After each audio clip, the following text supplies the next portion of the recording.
So there's an idea out there that door-to-door sales reps or sales reps in general, anybody trying to sell somebody something, that they're frightening. There's something to be scared about.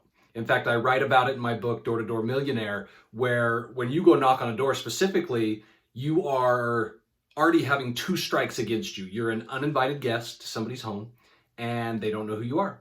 So there's already two strikes against you. So door-to-door sales reps have to be really good at making sure they don't get that third strike. Well, part of the reason with the psychology that goes in behind that is people are fearful.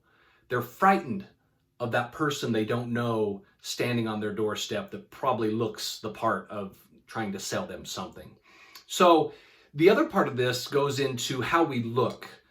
And anybody that's standing behind that other end of the door that opens that door is not only going to be fearful of a salesperson or somebody they don't know, but let's suppose you're of a different ethnicity than the person who answers the door. Maybe that causes them some fearfulness or they're frightened at that.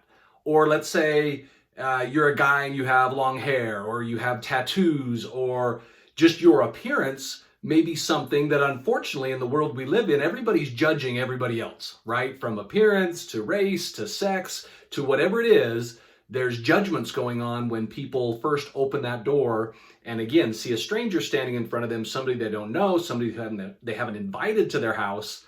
And now this person might not look like them or talk like them or act like them. So that may be other strikes against that individual. So what I've found in my years of working with hundreds of door-to-door sales reps of all races, sexes, beliefs, whatever it is, it doesn't matter, just everything across the spectrum. One thing that I have found that helps people to overcome the frightening part of that person on their doorstep is if that door-to-door sales rep can be fascinating. If that rep can be fascinating, it doesn't matter how many tattoos they have, or if they've got gauges in their ears, or if they're a male and there's that fearfulness or that frightening part of a female answering the door who's maybe doesn't have their husband home or whatever the case may be. So somehow, if you're in the world of sales, you have to fascinate.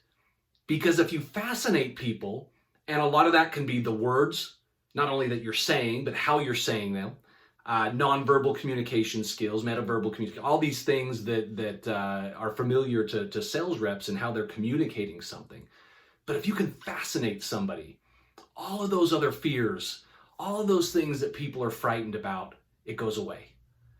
And so the tip of the day is, how can you become fascinating in the eyes of the person you're trying to sell? Because if you can reach that point of fascination, then the fear and the frightening part of you goes away. So as you're out on the doors, think about that. Be fascinating, and you won't be fearful, and you won't be frightening. And you will have more success with no matter who that person is or what biases they have. When they answer that door, if you can fascinate them, the world's yours. Good luck out there.